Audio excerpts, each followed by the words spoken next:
अच्छा करने के लिए इन्होंने बहुत ही बेहतरीन एक देश के साथ समझौता कर लिया। इजराइल आपको पता है अपने आप में कितना टेक्नोलॉजी में ऊपर है, उसके साथ इन्होंने एक ऐसा समझौता कर, धोखाधड़ी का मामला जो हिडनबर्ग की तरफ से एक रिपोर्ट के साथ आया है वो अब कोर्ट में है।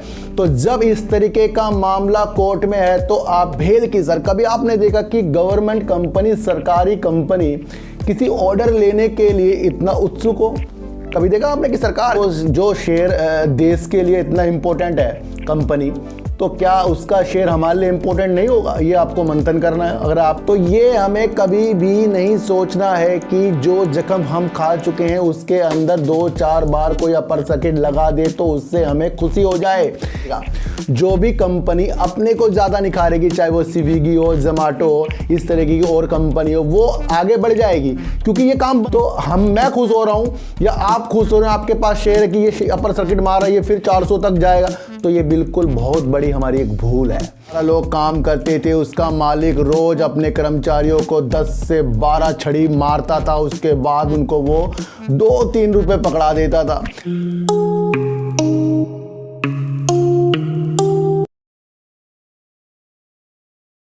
आपका अपने ही चैनल पर जिसका नाम है सार्थक बाजार से आज बात करेंगे जोमैटो की, और बात करेंगे भेल की, और बात करेंगे BEL, सुजलॉन एनर्जी और अडानी ग्रुप, अडानी पावर की। और इन सब की बात करने से पहले मैं आपको एक चीज़ बता दूं कि 100 जख्म देने के बाद जो 4-5 मल्हम लगा दे हमारे ऊपर, मरहम लगा दे, और उससे हमें संतुष्टि बिल्कुल भी नहीं होनी चाहिए सर। एक जगह 10-12 लोग काम करते थे, उसका मालिक रोज अपने कर्मचारियों को 10 से 12 छड़ी मारता था, उसके बाद उनको वो 2-3 रुपए पकड़ा देता था। लेकिन छड़ी मारने के बाद उन व्यक्तियों को दर्द तो बहुत होता था, लेकिन वो किसी को कुछ कह ना पाते थे, लेकिन वो 2-3 रुपए लेने के बाद खुश हो जाते थे।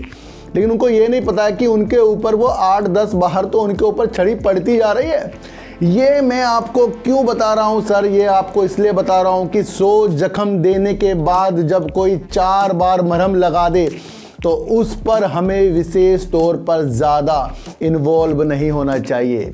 इन्वॉल्व उन्हें होना चाहिए जो बिना चोट खाए ही प्रॉफिट कमाने की मंशा रखें सर। जब अडानी पावर के शेयर 400 से आपको सीधा अब इतने नीचे मिल रहे हैं और उसने 2 दिन आपको अपर सर्किट लगाकर दिखा दिया, तो वहाँ पर वो लोग अगर खुश हो रहे हैं जिनके पास शेयर है, मेरे पास भी है ना, तो मैं खुश हो रहा हूँ या आप खुश हो रहे हैं, आपके पास शेयर है कि ये अपर सर्किट मार रहा है, ये फिर 400 तक जाएगा, तो ये बिल्कुल बहुत बड़ी हमारी एक भूल है। ये बहुत बड़ी हमारी एक भूल है और हम ये सोच रहे हैं कि अडानी ग्रुप में सब कुछ अच्छा हो गया है। अब इसमें अच्छा किसको लगेगा? जिन्होंने कभी शेयर को नहीं खरीदा होगा, जिन्होंने कल परसों खरीदा होगा, आज अपना प्रॉफिट बुक किया होगा या मंडे को अपना प्रॉफिट बुक करेंगे, उनके लिए तो ये बिना छड़ी खाए पैसा मिलने वाली चीज़ है। लेकिन अगर हमने सोचा कि हम यहाँ पर शेयरों को एवरेज करते हैं तो ये हमारी सबसे बड़ी भूल हो जाएगी। पहले ही हमारा इसके अंदर काफ़ी पैसा फंसा हुआ और हम ये सोच रहे हैं कि इसने 2-3 दिन अगर हमें अपर सर्किट लगा दिया तो इसने हमें बहुत अच्छा एक प्रॉफिट कर दिया और ये हमारे प्राइस तक आ जाएगा। ये बहुत बड़ी भूल है सर। कहाँ हमने खरीद रखा है, वहाँ तक जाने में इसे कितना समय लगेगा? तो ये हमें कभी भी नहीं सोचना है कि जो जख्म हम खा चुके हैं उसके अंदर 2-4 बार कोई अपर सर्किट लगा दे तो उससे हमें खुशी हो जाए। ये मार्केट में आपको त्यागना पड़ेगा।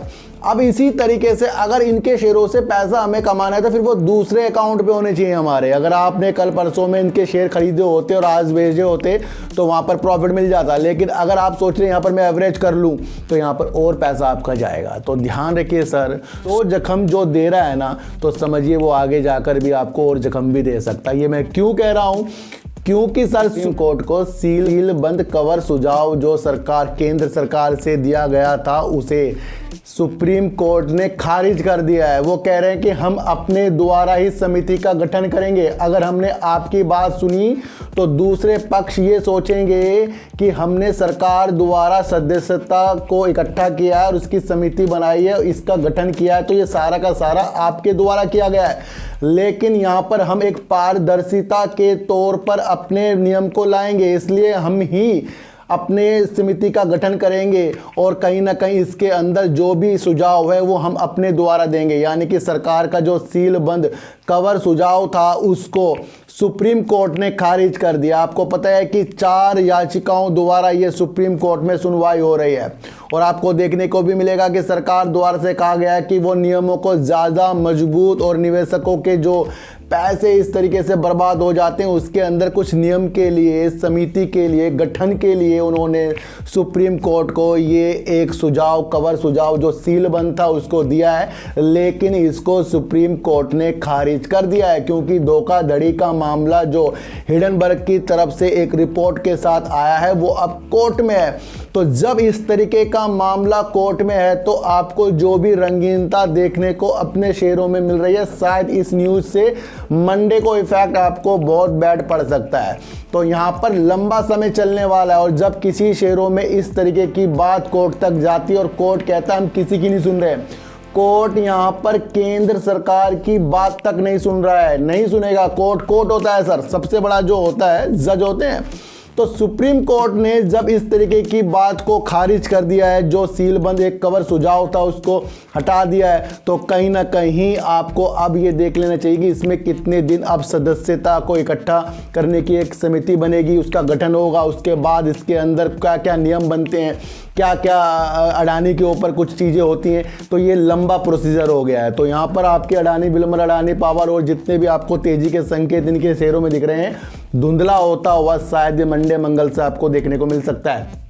क्लियरिटी नहीं आ रही ना सर कि अगर सारी चीज़ें अपने देश में भी सही होती जाती, यानी सरकार ने भेजा, सर कोर्ट कहता है चलो ये करके देखते हैं, नहीं, लेकिन कोर्ट अपने आप में अपने द्वारा कह रहा है कि हम अपने द्वारा इस समिति का गठन करेंगे, तो कहीं ना कहीं ये एक आपको आगे जाकर थोड़ा सा निगेटिव असर आपको शेयर मार्केट यानी कि अडानी के शेयरों में पड़ता हुआ आगे जाकर दिखाई देगा। तो कहीं ना कहीं ये मामला लंबा चल रहा है सर, ये मामला लंबा चल रहा है। तो कहीं ना कहीं मैंने कहा ना कि 100 जख्म खाने के बाद 3 जख्म के सही होने से हम बिल्कुल सही नहीं हो सकते। तो ये आपको समझकर सर चलना पड़ेगा। बहुत बड़ी एक न्यूज़ निकल कर आ रही है। अब बात करेंगे BEL की। जिस तरीके से कल मैंने आपको कहा था कि रक्षा के साथ साथ बहुत ज़्यादा ये स्मार्ट सिटी हो गया, लिथियम के व्यापार में हो गया, मिसाइल होती है उसके लिए काम करता है, तो कहीं ना कहीं बेस्ट है। और ये अब आपको गोवा शिपयार्ड यानी कि AI के लिए वहाँ पर समुद्री किनारे जो इनके गोवा के जो शिप होते हैं उसके प्लेटफॉर्म में ये काम करने के लिए इन्होंने हस्ताक्षर भी कर लिए। ये कल की न्यूज़ थी। आज एक बहुत ही अच्छी न्यूज़ निकल कर आ रही है कि ये अपने स्वदेशी निर्माण करने के लिए और आपूर्ति को अच्छा करने के लिए इन्होंने बहुत ही बेहतरीन एक देश के साथ समझौता कर लिया। इजराइल आपको पता है अपने आप में कितना टेक्नोलॉजी में ऊपर है, उसके साथ इन्होंने एक ऐसा समझौता कर लिया है जो एक ऐसी मिसाइल का ये आविष्कार करेंगे, बनाएंगे। किसके साथ मिलकर? इजराइल के साथ मिलकर बनाएंगे। तो कहीं ना कहीं एक बहुत ही बेस्ट काम हो रहा है। IAI यानी कि इजराइल एरोस्पेस इंडस्ट्री के साथ इन्होंने हाथ मिला लिया है, जो 10 किलोमीटर से 430 किलोमीटर तक मिसाइल बिल्कुल सटीकता तक निशाना साधती है। और इसको पूरा करने के लिए यानी कि इस काम को पूरा करने के लिए किसी पे निशाना साधने के लिए 10 मिनट से भी कम समय लगेगा। तो जब इस तरीके का काम आपको BEL करता हुआ दिखाई दे रहा है, जो इजराइल के साथ हाथ मिलाता हुआ दिखाई दे रहा है, जो डिफेंस को मजबूत करता हुआ दिखाई दे रहा है, रक्षा को बहुत ज़्यादा मजबूत कर रहा है BEL का शेयर, यहाँ पर भले आपको गिरावट दिखे सर, हमें इस शेयर पर अपनी एक विशेष नज़र रखनी चाहिए। इस शेयर से कमाने वाली दिशा हल्दी में आपको नहीं रखनी है, क्योंकि ये मजबूती के साथ वो काम कर रहा है जो देश की सीमाओं पे रक्षा के लिए अपने द्वारा जो अपनी स्वदेशी निर्माण करने के लिए बहुत तेज़ी के साथ डेवलप हो रहा है। और कहीं ना कहीं इजराइल के साथ इसने जो ये काम किया है बहुत ही बेस्ट है। अब यहाँ पर मैं किसी को खरीदना, किसी को बेचना नहीं, बल्कि आपको लगाना है अपना दिमाग कि जो शेयर देश के लिए इतना इम्पोर्टेंट है कंपनी, तो क्या उसका शेयर हमारे लिए इम्पोर्टेंट नहीं होगा? ये आपको मंथन करना है। अगर आपको ये मंथन करने की विशेषता आपको अच्छी लगी तो आपको कहीं ना कहीं ये आगे भी जाकर बहुत अच्छा लग सकता है। अब बात करेंगे ज़ोमैटो की, जहाँ ज़ोमैटो पे मेरा अभी भी व्यू जो है काफ़ी नीचे का है, लेकिन अगर काफ़ी लोग मेरे से इसके बारे में ज़्यादा सवाल करते हैं, पूछते हैं क्या इसका कुछ फ्यूचर है। देखो, मान लो मैं आपको एक चीज़ बता दूं कि जिस चीज़ का फ्यूचर आने वाले दिनों का और अभी भी है, लेकिन उसके अंदर किसी ना किसी कारण से प्रॉब्लम आती रहती है, चाहे तो ये लॉस कर रहे हो, चाहे इनकी कुछ ब्लिंकिट की चीज़ें से कुछ प्रॉब्लम आ रही हो, चाहे ये किस तरीके का ऐड कोई दे रहे हो जिसके ऊपर ये थोड़ा प्रॉब्लम में आ जाते हो, तो कहीं ना कहीं ये आगे भी आपको देखने को मिल सकता है। ये तो आपको सोचना पड़ेगा। लेकिन जिस तरीके से आबादी बढ़ती जाएगी, जिस तरीके से लोग रोजगार के ज़्यादा अवसर प्रदान करने के लिए बाहर निकलेंगे, मेट्रो सिटी में जाएंगे, और वहाँ पर आपको पता है कि जितना ज़्यादा आपको ऑनलाइन फूड डिलीवर होता है वो सारा का सारा इन 3-4 कंपनियों के द्वारा होता है। तो यहाँ पर अपने को जो ज़्यादा निखारेगा, जो भी कंपनी अपने को ज़्यादा निखारेगी, चाहे वो स्विगी हो, ज़ोमैटो हो, इस तरीके की और कंपनी हो, वो आगे बढ़ जाएगी, क्योंकि ये काम बंद नहीं होगा। ये तो आपको ठानना पड़ेगा कि ये वाला काम बंद नहीं होगा। अब इसके अंदर मैं ज़ोमैटो नहीं कह रहा हूँ कि ज़ोमैटो बहुत बेस्ट है या स्विगी बहुत बेस्ट है, लेकिन ये काम बंद नहीं हो सकता, क्योंकि घर में खाना बनाने से अच्छा वो लोग जो अकेले हैं या कभी कभी पार्टी से थक के आ जाते हैं, फिर सुबह उनका मन नहीं कर, तो वो ज़रूर से ज़रूर ऑर्डर करेंगे, चाहे ऑफिस वाले होंगे कहीं होंगे, वो ऑर्डर ज़रूर करेंगे। और इस द्वारा ताज़ा खाना मिलना जो स्विगी और ज़ोमैटो से मिलेगा, ये कंटिन्यू चलता रहेगा, बंद नहीं होगा। लेकिन यहाँ पर एक समस्या ये है कि जिस तरीके से ज़ोमैटो के जो डिलीवर करने वाले बॉय हैं वो थक जाते हैं। अब वो थक जाते हैं तो सर मानसिक स्ट्रेस भी ज़्यादा हो जाता है, तनाव ज़्यादा हो जाता है। उसको दूर करने के लिए इन्होंने एक प्रोजेक्ट चलाया, जो इनके CEO है दीपेंद्र गोयल जी। तो उन्होंने एक ऐसा अपने कर्मचारियों को अच्छा, यानी डिलीवरी जो करते हैं उनको सही करने के लिए द शेल्टर प्रोजेक्ट का एक उद्घाटन किया। इसके तौर पर रेस्ट पॉइंट बनाए जाएंगे। अब दीपेंद्र जी ने कहा उनके पहले भी 2 रेस्ट पॉइंट जो हैं गुड़गांव में, गुड़गांव की आपको पता है कंपनी है, तो कहीं ना कहीं ऐसे रेस्ट पॉइंट बनाए जाएंगे जहां जो डिलीवर करने वाले बंदे वहां थक कर आराम कर सकते हैं, वहां पर अपने मोबाइल को चार्ज कर सकते हैं, पानी पी सकते हैं, वॉशरूम जा सकते हैं, और आपस में लोग बैठकर बात भी कर सकते हैं। तो इस तरीके का काम दीपेंद्र गोयल जी ने सोचा है। तो ये सोच अच्छी है। यहाँ पर अगर हम अपने कर्मचारियों को कुछ अच्छा करते हैं ना, तो कर्मचारी उसका काम दुगना करेंगे। ध्यान रखना, किसी के भी यहाँ कोई काम करता हो दुकान पर या उनकी फैक्ट्री हो, अगर आप अपने कर्मचारी का ध्यान रखते हैं तो कर्मचारी आपका बहुत ज़्यादा ध्यान रखेगा। तो जब किसी से काम कराना होता है तो उसकी सुविधा का भी हमें और असुविधा का भी हमें ध्यान रखना पड़ता है। तो ये एक बेस्ट काम है जो ज़ोमैटो पे आगे जाके 4 चांद लगाएगा। तो सर लॉन्ग टर्म के लिए ये कंपनी मुझे बेस्ट लग रही है, फिलहाल के लिए नहीं, लेकिन लॉन्ग टर्म अगर आपका व्यू है इस कंपनी में, लोग कहते हैं सर आप इसे निगेटिव बता दे, तो देखो सर जिस तरीके से न्यूज़ निकल कर आएगी ना, उस तरीके से उसकी स्थिति बदलती जाती है।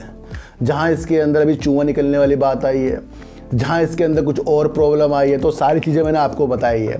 और इसकी वैल्यूएशन के हिसाब से जो भी इसके अंदर प्रॉब्लम है मैं आपको बता रहा हूँ कि भाई यहाँ तक के शेयर आ सकता है 40 तक के, मैं बता रहा हूँ ना आपको, ना आए वो अलग बात है। लेकिन अगर इस तरीके की मंशा कंपनी के CEO देखेंगे तो वो अपने को सुधार करने के लिए देख रहे हैं, कंपनी को अच्छा करने के लिए देख रहे हैं, तो आगे जाकर इसके अंदर अच्छा व्यू आपको बनाना पड़ेगा। और ऐसी कंपनियां जो ऑनलाइन बिजनेस करती है उन पर हर टाइम प्रॉब्लम तो आती रहेंगी ना, कहीं और से कुछ प्रॉब्लम खाने वाले ने करी होगी बनाने वाले, नाम तो सर ज़ोमैटो का ही खराब होगा या स्विगी का खराब होगा, तो थोड़ा सा प्रॉब्लम रहेगी, लेकिन ये काम बंद नहीं होगा, ये आपको समझकर चलना पड़ेगा। तो एक सेफ लंबे समय के लिए आप इस चीज़ को रख सकते हैं। अब बात करेंगे भेल की। सर कभी आपने देखा कि गवर्नमेंट कंपनी, सरकारी कंपनी किसी ऑर्डर लेने के लिए इतना उत्सुक हो? कभी देखा आपने कि सरकार का पहले क्या होता, सरकारी नौकरी लग जाए आराम करेंगे जी। पहले भी लोग बहुत से जो थे बस सरकार ही है, बस क्या करे, काम तो होता ही नहीं है। काफ़ी लोग ये भी कहते हैं सर बैंक में जाते हैं वहाँ काम नहीं होता जी, ये काम नहीं कर रही है, सरकारी कंपनी डूब रही है, वो हो रही है।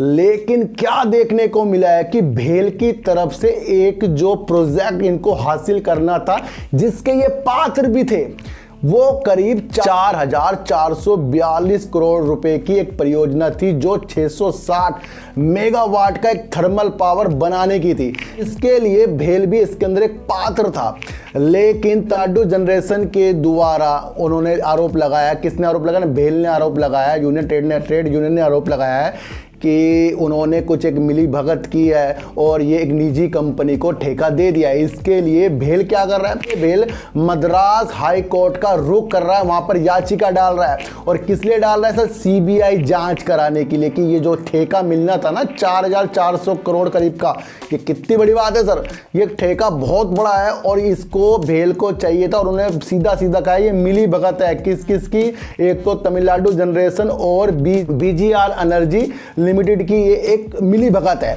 तो यहां पर आपको क्या देखने को मिल रहा है, यहां पर देखने को मिल रहा है कि सरकारी कंपनी भी मजबूत हो रही है और वो कंपनी जो आगे जाकर आपको अच्छे टारगेट दिखाएगी। भेल में हम काफी पॉजिटिव है सर, देखो शेयर प्राइस तो गिरता रहता है, लेकिन आपकी एक मनसा अलग तरीके भी आपके अंदर जागनी चाहिए। वो किस तरीके से जागनी चाहिए कि एक सरकारी कंपनी अपने ऑर्डर को लेने के लिए सीबीआई को काम पर लगाने के लिए हाई कोर्ट का रास्ता एहतियात कर रही है और सीधा सीधा कह रही है कि मिली भगत है। तो ये बहुत बड़ी न्यूज है जो अब बीजीआर एनर्जी को जो एक ये डील दे दी गई है तमिलनाडु जनरेशन के द्वारा करीब 400 करोड़ रुपए करीब की, उसे भेल लेने की कोशिश में सीबीआई जांच करा रहा है। अगर ये जांच होने के बाद ये ऑर्डर अगर भेल को मिलता है तो कहीं ना कहीं और अच्छा, और वैसे भी सर काफ़ी अच्छा है। तो ये छोटी छोटी चीज़ें भी हमें देखना चाहिए कि कौन सी कंपनी ज़्यादा काम करने के लिए, ज़्यादा अच्छा करने के लिए, वो भी सरकारी कंपनी जिसमें हम कहते हैं सरकार तो काम ही नहीं करती कोई कंपनी। तो ये बहुत ही अच्छी एक दिशा बना रहा है। तो भेल को सर एक दूसरे अकाउंट में भी थोड़े बहुत शेयर रख के आगे तक छोड़ो सर। क्यों छोड़ो, क्योंकि यही शेयर जब हाथ से निकलेंगे ना फिर हम कहेंगे हो क्या रहा है सर, ये तो गिर रहा है फिलहाल तो, और गिरते हुए हम सोचते हैं खराब हो रहा है। जैसे आरबीएनएल को मैंने कहा 65 में आ जाए, लोग कहेंगे 65 में आ गए तो खराब हो गया सर, आने को 50 में भी आ जाए, लेकिन जब इसकी मंशा रेलवे को सही करने की आरबीएनएल की तो वो अच्छी है ना। तो भेल की जब मंशा इस तरीके की है तो ये भी अच्छा है ना। तो कहीं ना कहीं ये प्रोजेक्ट बहुत अच्छा लेने के लिए तैयार हो रहा है। तो इसने सीबीआई की जाँच करने के लिए हाई कोर्ट का रुख किया, बहुत ही अच्छी न्यूज़ निकल कर आ रही है। अब बात करेंगे सुजलोन एनर्जी के साथ। देखो सुजलोन एनर्जी तब तक गिरता रहेगा मेरी एनालाइज से कि जब तक के हिडेनबर्ग की रिपोर्ट से कुछ चीज़ें तथ्य निकलकर सही नहीं आते, जब तक के अडानी जी के ऊपर कुछ क्लीन चिट वाली चीज़ें नहीं निकल कर आती। और ये तो अब और ज़्यादा आगे कि केंद्र सरकार का जो कवर सुझाव था, सीलबंद कवर सुझाव था, उसको भी खारिज कर दिया है सुप्रीम कोर्ट की वजह से। तो ये मामला अब लंबा चलेगा। तो हमें क्या इसके अंदर अपनी सुजलोन के अंदर अच्छी मंशा नहीं रखनी चाहिए कि जैसे मैं बता रहा हूँ कि अडानी ग्रीन की वजह से जो इसको ऑर्डर मिला है और दोबारा ऑर्डर मिला सर, अडानी ग्रीन ने एक बार ऑर्डर नहीं दिया है, दोहराया है उस ऑर्डर को। तो जब इसकी वजह से इनका प्रॉफिट भी अच्छा आ सकता है। एक बार न्यूज आई थी कि जब इसका प्रॉफिट आया था तो वहां पर एक हेडलाइन थी कि सुजलोन को अडानी की तरफ से ऑर्डर मिलने से थोड़ा सा इसको अच्छे संकेतों के साथ देखा गया है। तो हमने वो संकेत पकड़ रखे हैं। तो अब जब जिसको अच्छे संकेतों के साथ देखा गया है वही उलझ रहा है, तो कहीं ना कहीं ये गिर रहा है। और जब से ये मैं वीडियो बना रहा हूँ तब से शेयर गिर ही रहा है, गिर रहा है नहीं गिर रहा है सर। आइडिया में जो मैंने आपको बताया, मैंने कहा भाई 60 दिन है, कहीं ना कहीं गिरावट होगी। 3 रुपये जो इसका टारगेट दे रहा है तो आ रहा है ना, उसकी तरफ भी धीरे धीरे आ रहा है ना, भले वहां तक ना आए लेकिन गिरावट की ओर है ना। मैंने ये तो नहीं कहा कि यहाँ से भागना शुरू हो जाएगा, या सुजलोन को मैं पहले कहता था भाग जाता था, लेकिन अब तो मैंने नहीं कहा ना सुजलोन को भाग जाएगा। मेरी जितनी वीडियो देख सकते हो, मैंने क्या कहा, लॉन्ग टर्म के लिए एक विषय बनाकर चलिए सुजलोन में। तो सुजलोन को तब आपको अच्छा देखना है तब जब आपको अडानी जी अच्छे होते हुए दिखाई दें। ये दोबारा बता रहा हूँ, इसको कहीं लिखिए, रिपीट नहीं करूँगा बार बार, लेकिन इसको लिखिए, समझिए इस चीज़ को। तो जो जल्दी जिस चीज़ को समझेगा वो आगे जाएगा। तो यहाँ पर शेयर बिल्कुल भी खराब नहीं है, गिरस्तांती इसको अच्छे संकेतों के साथ आगे ले जाएंगे। और कहीं ना कहीं ये बेस्ट वर्क सरकार के लिए, योजनाओं के लिए, PLI स्कीम के लिए जरूर पात्र होगा। और वहीं पर कहीं ना कहीं सुजलोन एक अच्छा उभरता हुआ सितारा नजर आएगा, लेकिन वो लंबे समय के लिए। अभी तो पिक्चर ही कुछ मार्केट की अलग तरीके से है। क्यों अलग तरीके से? जब जनवरी में मैंने 1 जनवरी से वीडियो बनानी शुरू करी थी तो मैंने लगातार 8 बार वीडियो बनाई थी और मैंने कहा था कि ये जो साल है ना केतु का है। किस किस को याद है? मैंने कहा ये जो साल है 7 नंबर का, 7 नंबर केतु का होता है। इस मार्केट में कोई जल्दी से कमा नहीं सकता, गवाएगा ही गवाएगा। जहां से जिसको जो प्रॉफिट आ रहा हो उसको लेना चाहिए। ये मैंने आपको 8 बार और आज 9 बार बता रहा हूं। जिस साल ने अडानी जी को तीसरे नंबर से सीधा कहां पर लाकर रख दिया, ये कब हुआ है? 2024 जनवरी में तो हुआ है, 24 जनवरी में 2023 7 नंबर में तो हुआ है। सारी चीजें हुई नहीं हुई है सर?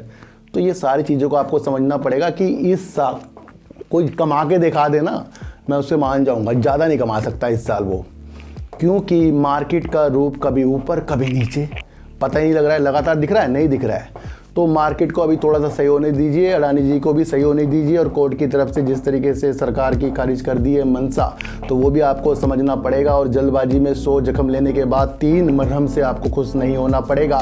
BL की मंशा इजराइल के साथ जुड़ी है, और इजराइल आपको पता है टेक्नोलॉजी में कितना ज़्यादा अच्छा है। भेल अपने काम को दोबारा से प्राप्त करने के लिए, धोखाधड़ी का इल्ज़ाम भी लगाने के लिए, CBI का रास्ता एहतियात करने के लिए और हाई कोर्ट के पास जाने का रास्ता उसने चुन लिया है। ये भी आपको समझकर चलना पड़ेगा। ज़ोमैटो जैसी कंपनी जिंदगी भर चलेगी, नाम ज़ोमैटो का भले वहाँ होना, और कंपनी अच्छी चलेगी, लेकिन ये काम खत्म नहीं होगा। तो हम काम पर देखकर और ऐसी जो मंशा CEO की है उसको देखकर आगे की मंशा इसकी अच्छी बना रहे हैं। फिलहाल अभी की मंशा मुझे ज़ोमैटो में नहीं, लेकिन हाँ दूर तक की मंशा इसकी बहुत बेस्ट है। तो सर चीटी को आटा दीजिए, गाय को रोटी दीजिए, और अपने बच्चों को ज़्यादा से ज़्यादा प्यार कीजिए, क्योंकि बच्चे ही आपकी मासूमियत से किस्मत पलटेंगे।